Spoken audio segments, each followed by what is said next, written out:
Here's a true story.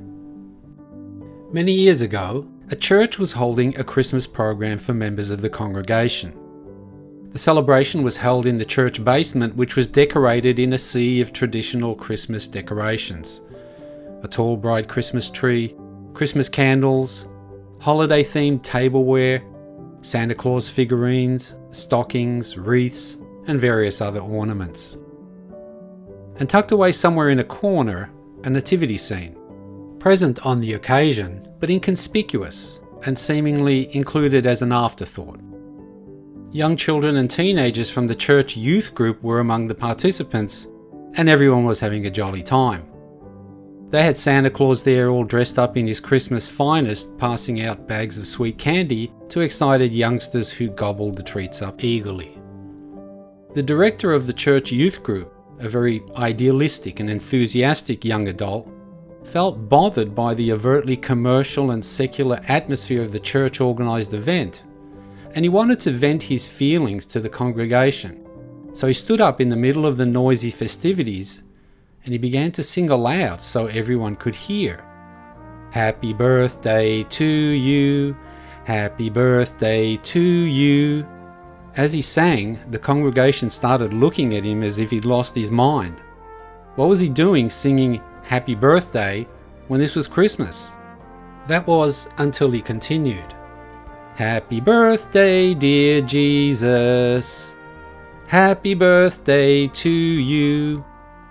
The faces of the congregation then fell to the floor, and they couldn't have looked more embarrassed because they really got the point. There they were, celebrating Christmas, and they'd completely forgotten about the birthday person himself, Jesus.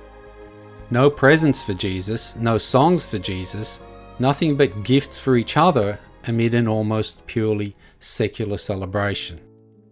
I'm not sure what happened after that, but my mentor sure made a great point that is relevant today as well in the formerly strongly Christian West, where the real spirit of Christmas has largely disappeared.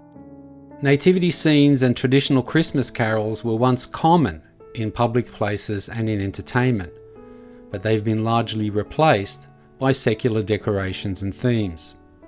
Take a walk around any major shopping area or public space, or tune into the TV or social media, and what are you confronted with during Christmas?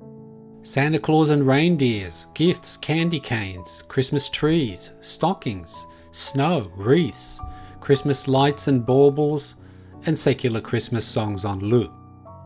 But where is Jesus in all this? Hardly anywhere to be seen.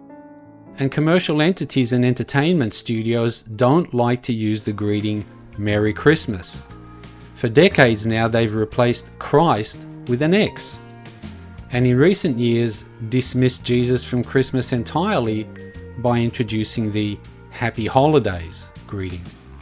It's hard to fathom the stunning hubris, the pride of man in daring to replace the true story of the Saviour with material gifts and shallow festivities.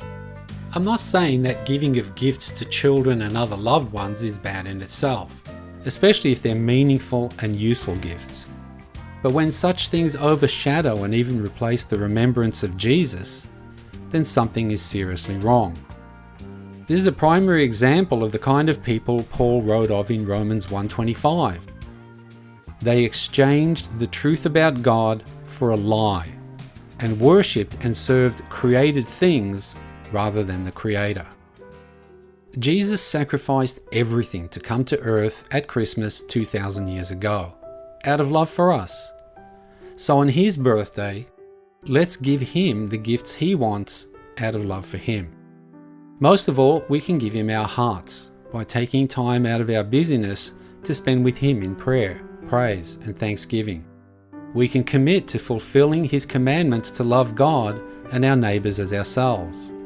And we can offer him our time and resources by engaging in and supporting his work of spreading the gospel and ministering to the poor and needy. So what's your focus this Christmas? Merry Xmas or Happy Birthday Jesus? Thanks for watching. Please be sure to subscribe, like and share. See you next time. Bye.